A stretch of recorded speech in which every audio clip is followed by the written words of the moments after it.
সিরাজগঞ্জ সদর উপজেলার চর কল্যাণী গ্রামের পঙ্গু ও অসহায় মোহাম্মদ সাকমান আলীকে ব্যাটারি চালিত নতুন একটি অটোরিকশা উপহার দিয়েছেন পৌরসভার ১০ নং ওয়ার্ড আওয়ামী লীগের সভাপতি হাজী মোহাম্মদ আব্দুস সাত্তার।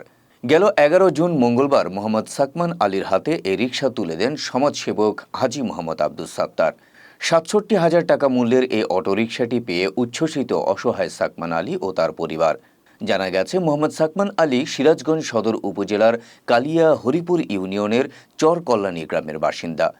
করোনার সময় একটি দুর্ঘটনায় ২ পা কেটে ফেলতে হয় তারপর থেকেই স্ত্রী সন্তান নিয়ে অভাব অনটনের সংসারে মানবেতর জীবনযাপন করছিলেন সাকমান আলী। ব্যাটারি চালিত নতুন অটোরিকশার মাধ্যমে আয়ের একটি পথ খুঁজে পাওয়ায় দাতা হাজী মোহাম্মদ আব্দুস সাত্তারের কাছে কৃতজ্ঞতা প্রকাশ করেন উপকারভোগী সাকমান আলী ও তার স্ত্রী। হাজী সাহেব আল্লাহ তাকে হায়াত দারাজ করুক, তাকে দান করার জন্য আল্লাহ তৌফিক দেখ, সে জানে আরো জানে মানুষের দান খরাত করতে পারে। যাই কিছু হই, হ্যাঁ উনি দেয়, উনি আল্লাহ জানি হাত দারাজ করে, আল্লাহ জানি আল্লাহ ভালোবাসে। আমি তার নিকে ভালোবাসবো, দোয়া করবো, নামাজ করবো। হাজি সাহেব খুব ভালো লোক।